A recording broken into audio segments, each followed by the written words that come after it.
talk about the elephant in the room. The name, the Hound. You a fan of the name?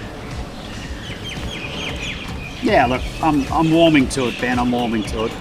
Let's look back at the Magic Millions sale. You obviously saw this guy. I think he was, what, 14? Yeah, he was early in the sale. Obviously, you know, having Peloton up and about at the time, you know, I was starting to really warm to the Wootton Bassets.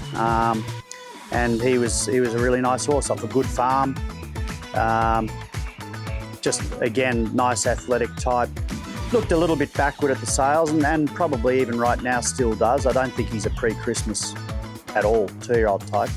But he's got a beautiful temperament, which I think is very typical of that stallion on the ones that I've had anything to do with. Loved the way he paraded at the sales and handled himself. So I think getting in a little bit earlier in the sale was potentially a good move because I thought we bought him well. Yeah, we did, and now the stallion's fee is up at $370 or something, so Yeah. it's actually cheaper than what the stallion service was. Yeah, exactly. I mean, he obviously went on the stallion to bigger and better things after January, and you know, I'm sure there's a lot of excitement around about what his 3-year-olds can do. When you say the Hound's a bit backward, what does that mean, sort of? It just means physically. I think mentally he's a beautiful young horse. He's got the mentality of a 5-year-old gelding, but just physically he's not there yet. And as I said, in January he was still a little bit behind as well. That's why we'll keep him here till the middle of this week and do a bit more with him. But I think after that we'll get more benefit from him going back to the paddock and having a good chunk of the spring in the paddock and just let him grow and mature naturally, and then we'll have a bit of a look at him at the end of the year. At the end of the year when he does come back, what would you like to see? Look, again, with any of these young horses, I think you just play it by ear. You can't have too many preconceived ideas about what they may or may not be or whether they're ready or not, but I would like to have seen him develop a bit more physically, which I'm sure he will. You usually find these young horses when they come in and have a preparation in the city stable and get put under a little bit of pressure, they go back out and go through a bit of a growth spurt, which is what you like to see. So, you know, when we see him a bit later in the year, that's the main thing I'd be looking for. How many Wootton Bassets do you remember did you get at the yearly sales? I think only 2. I think your guy and one from New Zealand that was in partnership with Cornwall. Right, and is it quite typical of the breed, the Wootton Basset breed, to be a bit not pre-Christmas, or do you find they're better? I mean, even a horse like Peloton, who's a different size and shape, he's a little more compact, but even at this time last year, I can remember he was a little bit spindly and backward. He went back out, came back in at the end of the year and had really popped in a good way. So I can't speak for any of the others in other stables, but certainly my experience with them is they're more your autumn type 2-year-old into their 3-year-old. Yeah, perfect.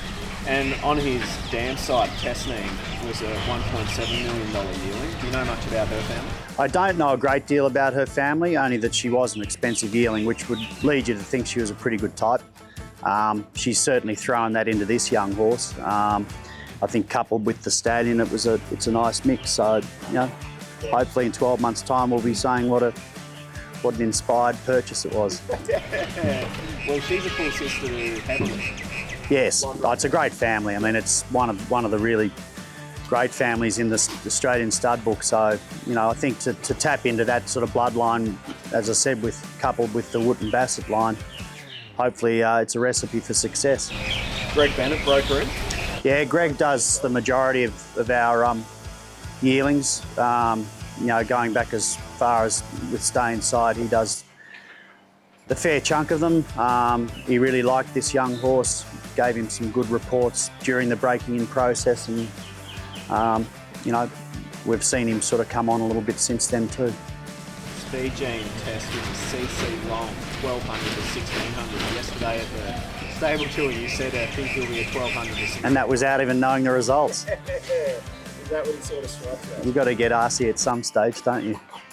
Yeah, I think looking at him, I'd say that's where I'd have him pegged as well, somewhere between 12 and a mile,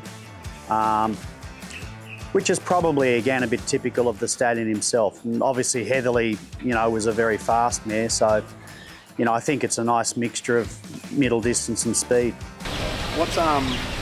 Why are you happy to have him in your stable to be training? Oh, look, I think, again, he's by a good stallion, out of a good family, off a good farm, which I think is very important.